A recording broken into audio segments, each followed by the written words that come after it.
Weddings and events, Lisette speaking. Hi, it's Talila. I'm just calling. I'm going to be about 15 minutes late to our final meeting. I got held up at the Miniso store, but oh my God, it was so worth it. I got everything I wanted for my wedding. Hi, Lisette and Jess. Oh my God, I'm so excited to show you guys what I got. Successful trip. Yes, so like, as you know, I'm doing, a Disney wedding, but like not your standard like millennial Disney wedding. No offense. This one's going to be really cool. Do I look like a Disney lover? Why would I be offended? I think it was the crack at us being millennials. So I got these for my bridesmaids because I just thought it's going to be super cute when they're walking down the aisle to have these hanging off of their bouquets. It's just going to add a really cool, fun twist to my Disney wedding. But I don't think I can wait to open them. So let's open them together. First one. Oh my God, I'm so excited. So a standard Disney wedding can just be super, super boring. We're going to do like a fun little twist on it. Oh my God, which one? Oh, yes. So they're going to be like, dum, dum, dum. Well, obviously not to that. They walk into a Disney song. But yeah, they're going to have these hanging off their little bouquets. This is just so fun. Okay, so I've got that one, which I already know which one of the girls is going to have that one because it suits her personality to a T.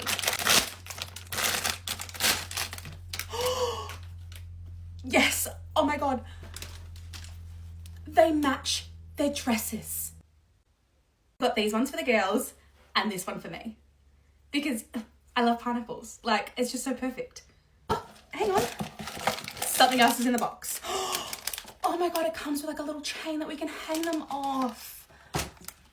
Could this be any more perfect? Oh, it's a little stitch thing. Oh my God, I just love this so much.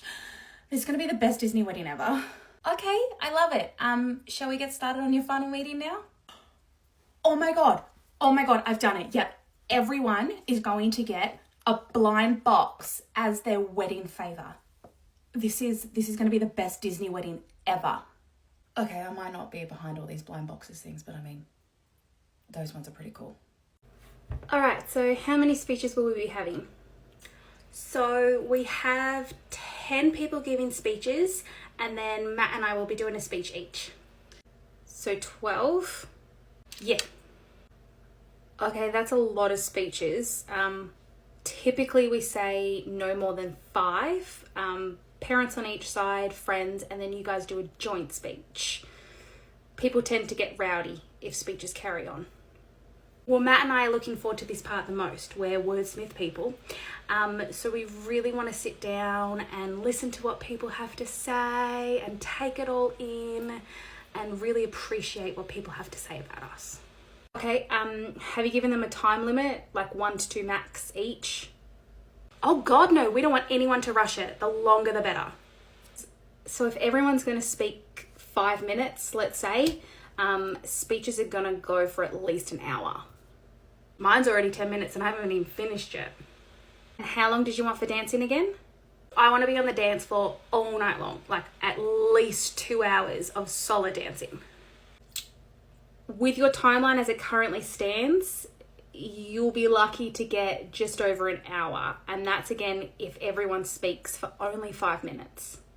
It will be fine. Things go quicker on the day. We'll be dancing in no time. Everything will work out. It's not typically how it goes. It can go the other way. That's why we like to be cautious with our timings of things. So speeches are really important to us. So we won't be changing how many we've got. And we don't want them to rush. So, we've told them to take as much time as they want. Okay, that's fine. Just as long as you'll be happy if you don't get at least 2 hours of dancing then.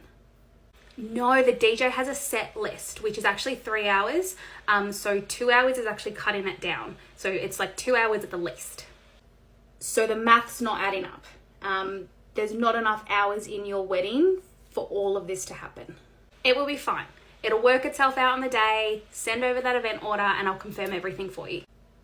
Okay, I'll make sure to make a point about the timeline. Please go over it again and please reply approving this timeline separately to everything else. I just want to make sure we're on the same page with this. Will do. Hey Jess, how did the infamous Endless Hours wedding go? Just how you would expect. The speeches went over, which they insisted on doing outside, so everyone was cold and they couldn't get to the bar. Did you do tray service at least? We tried, but the maid of honour came up and said that it was making Amy angry, so we stopped, which made the guests angry. How long did they go for? Billy started timing it after we ticked over an hour, and they went for 2.5 hours. Amy's speech alone went for 30 minutes. 2.5 hours? How long did they have to dance? They got a solid 25 minutes, which Amy was pissed about. She came up to me on the night and said that we had to stay open because she wanted her 2 hours on the dance floor. I again explained the noise restrictions with it being a Sunday, and that we can't just extend the night off with less than half an hour to go. There's going to be more to this, isn't there?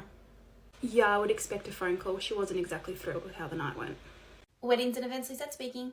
Hi Lisette, Sophie speaking. I'm calling because I had my tasting the other night at my wedding venue, and to say it was awful would be an understatement. Sorry to hear that. That would be really stressful.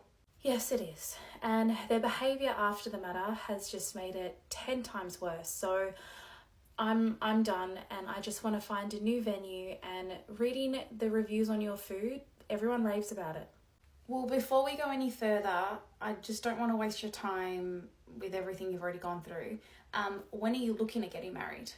We were set for December 14th, but I know that you guys will most likely be booked. So at this stage, I'm willing to go with whatever you guys have available, and I'll make it work because I can't go through with this wedding venue anymore. Food is the most important thing for our wedding, and this was just not it. I have been so sick since the tasting. Okay, well, we are booked, unfortunately. We actually only have one Friday left for the remainder of the year, and that only just became available. Oh, why? Did someone cancel? No, they postponed. She just found out she was pregnant and she didn't want to be a pregnant bride, so they postponed to next year. Oh, phew. So nothing you guys did? No. Okay, well, I can definitely make the Friday work. I hope.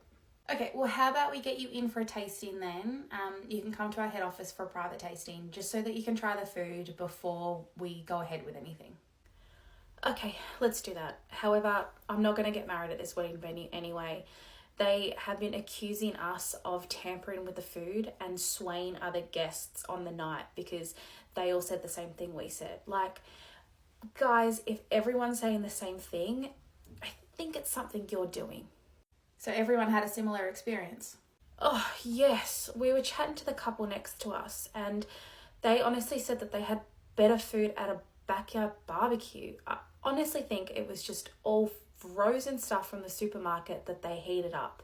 It was honestly disgusting. There was a table in the far right corner that literally spat their food out very dramatically. However, considering the night we were all experiencing, not that dramatic. Okay, well, let's get you in for a tasting and we can go from there. Great. Well, I'm just going to call and cancel this wedding because after having spoken it out loud, I can't go through with it. I thought maybe I was over dramatizing it, but honestly, it was just the worst night and I cannot go through with it. And I know contracts are involved, but they better be ready to give me a fight because I'm getting my money back.